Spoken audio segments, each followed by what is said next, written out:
Olá, Deus abençoe a sua vida, Deus abençoe esse dia. Vamos ler mais 3 capítulos aqui da carta do apóstolo Paulo aos 1 Coríntios, capítulo 10, capítulo 11 e o capítulo 12. O capítulo 10, o apóstolo Paulo está trazendo aqui conselhos muito práticos, e ele vai buscar no exemplo da nação de Israel para falar com essa igreja. Ele vai falar aqui sobre a idolatria, ele traz advertências claras sobre a idolatria. Por que ele cita a nação de Israel? Porque no Velho Testamento nós vimos, você que está lendo desde o começo comigo, esse foi uma grande luta de Israel em toda a sua caminhada. Verso 1 ao verso 5, Paulo, para contextualizar o que ele está ensinando, ele vai buscar um exemplo de Israel. Olha o verso 1. Porque não quero, irmãos, que vocês ignorem o fato de que todos os nossos antepassados estiveram sobre a nuvem e todos passaram pelo mar. Em Moisés, todos eles foram batizados na nuvem e no mar. Todos comeram do mesmo alimento espiritual e beberam da mesma bebida espiritual, pois beberam da rocha espiritual que os acompanhava, e essa rocha é Cristo. Contudo, Deus não se agradou da maioria deles, por isso seus corpos ficaram espalhados no deserto. Então ele vai falar sobre idolatria e ele vai buscar na história de Israel o exemplo que essa igreja não deve seguir. Então ele fala desse momento que o povo está peregrinando no deserto, e ele traz aqui que apesar das bênçãos de Deus sobre a nação de Israel durante a peregrinação, muitos caíram em desobediência. E aí ele vai falar de uma geração, com exceção de Josué e Caleb, que vai morrer no deserto.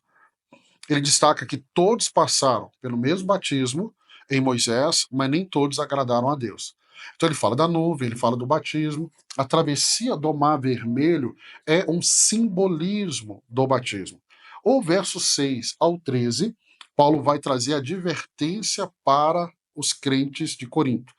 Paulo vai apresentar aqui os pecados de Israel como exemplo, e ele vai falar para evitar a idolatria, a imoralidade sexual. Por quê? Porque Israel, no Velho Testamento, no deserto, testou a paciência com Deus por meio da idolatria e por meio da murmuração. E aí Paulo lembra que Deus é fiel e não permitirá que sejamos tentados além das nossas forças. Ele está falando de uma realidade de idolatria, de moralidade sexual, e ele traz essa informação muito importante. Quando vem uma tentação na minha vida e na sua vida, não é além da nossa força. Verso 14 ao 22, Paulo fala para fugir da idolatria, e aí nesse ponto agora, Paulo exorta os coríntios a evitarem qualquer forma de idolatria. Ele vai trazendo também informação muito importante, porque ele vai comparar a comunhão de Deus, né, de Deus com o seu povo por meio da ceia do Senhor, né, com a participação em cultos idólatras. E aí ele traz um alerta sobre o perigo de provocar o Senhor. Então o que ele está dizendo é, se você está sentado à mesa do Senhor, você não pode assentar à mesa de ídolos. Se você já leu ou vai ler, Paulo aqui do verso 6 até o verso 22, mais aqui do 14 ao 22, Paulo vai ser muito claro dizendo: quem se assenta à mesa de ídolos está assentando à mesa de demônios. Quem adora ídolos está adorando a demônios. Então leia, porque está muito claro isso. Verso 23 ao 33, Paulo vai ensinar sobre glorificar a Deus em todas as coisas. Aí Paulo vai falar sobre a liberdade cristã. Eu gosto muito da forma que Paulo trabalha a liberdade cristã, mas ele enfatiza que tudo deve ser feito para a glória de Deus e para o bem do próximo. Então ele fala de uma liberdade. Tem liberdade? Tem, mas sua liberdade tem que glorificar a Deus, e a sua liberdade é para o bem do próximo. Então, eu tenho liberdade de usar o celular, mas se essa liberdade vai ferir a fé de um irmão, então, por causa desse irmão, por causa da debilidade desse irmão, eu paro de usar. Então ele fala da liberdade, essa liberdade é para a glória de Deus e essa liberdade é para o bem do próximo, ok? E aí ele vai terminar esse capítulo exortando os coríntios a não serem pedra de tropeço. Então, se o que eu estou fazendo está escandalizando meu irmão, eu estou me tornando pedra de tropeço. Olha o verso 31. Portanto, quer comais, quer bebais, ou façais outra coisa qualquer, fazei tudo para a glória de Deus. Então, aqui ele já traz um parâmetro para a sua liberdade. Não é o fato de ser ou não pecado. A questão é, vai trazer glória para Deus? Se não trazer glória para Deus, então não faça. Então não faça. Vamos aqui ao capítulo 11. Capítulo 11, nós temos aqui um capítulo muito conhecido que é a ordem da ceia do Senhor. Então Paulo vai falar muito sobre a ceia do Senhor. O verso 1 até o verso 16, ele fala sobre a ordem no culto público. Eu gosto muito dessas informações que estão aqui. Então Paulo fala sobre a questão do uso dos véus por mulheres durante o culto, e isso era um símbolo cultural de submissão e respeito. Lembrando que essa igreja está na cidade de Corinto, existe uma realidade de prostituição, de mulheres se prostituindo, muitas e muitas e muitas e muitas prostitutas rituais. Então, Paulo traz também uma orientação olhando o contexto cultural da época e também uma proteção para as mulheres, para que elas, ao andarem nas ruas, não seja confundida com uma prostituta daquela cidade. Então, ele destaca também a ordem de Deus na criação e na igreja, lembrando que o homem é o cabeça da mulher e Cristo o cabeça do homem. Então ele vai falar mais à frente na carta aos Efésios que o homem tem que amar a mulher como Cristo amou a igreja, mas ele está trazendo aqui, ó, Cristo é o cabeça do homem o cabeça da mulher. Ah, pastor, ele está diminuindo a mulher? De maneira nenhuma. O que ele está ensinando, e quando você pega todo o ensino de Paulo sobre isso, ele está trazendo o papel de cada um. Então, um é o papel da mulher, outro é o papel do homem. E quando eu e você andamos segundo o Criador, você pode ter certeza, não vai dar errado, vai dar muito certo. Mas quando eu quero andar naquilo que eu acho, os problemas começam. O verso 17 até o verso 22, ele vai falar sobre os problemas da ceia. Paulo vai repreender os coríntios por celebrarem a ceia de maneira desordenada.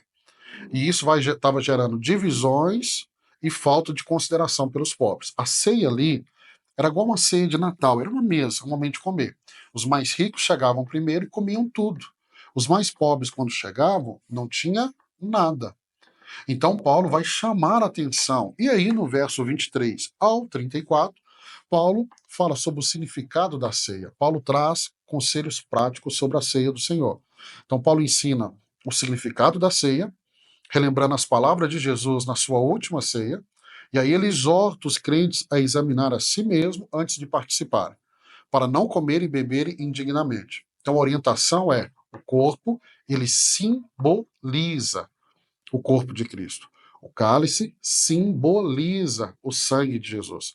Pastor, quando eu coloco o pão na minha boca, ele se transforma no corpo de Cristo? Não, ele continua sendo pão, mas ele é um simbolismo, ele aponta para o corpo. O cálice continua sendo o cálice, o suco da uva, mas ele aponta para o sangue de Jesus sendo derramado. Paulo fala para não participar de forma indigna, então nós devemos avaliar. Ele fala, se tem algo contra o seu irmão, vai e conserta, né? Se você precisa pedir perdão, examina seu coração, pede perdão, acerte a sua vida e tome a ceia. Paulo não está dizendo que você não deve tomar, até porque os reformadores, eles vão falar da ceia como um canal que Deus usa para comunicar graça com o seu povo. Então, todo cristão deve participar da ceia do Senhor. Nós celebramos a ceia uma vez por mês. Pastor, eu vou celebrar a ceia até quando? O próprio Jesus vai dizer aqui, até que ele volte, até que ele venha, até que ele venha. Verso 26, porque todas as vezes que comerdes esse pão e beberdes o cálice, anunciais a morte do Senhor até que ele venha. Então, o ato da ceia, ele aponta para a cruz, para a obra de Jesus na cruz do Calvário. Capítulo 12 é um capítulo onde Paulo fala dos dons espirituais e fala sobre o corpo de Cristo. Eu falei no início dessa carta que essa igreja é a igreja que mais fluía nos dons espirituais. Então, o capítulo 12 de 1 Coríntios é um capítulo, se eu quero aprender sobre os dons espirituais.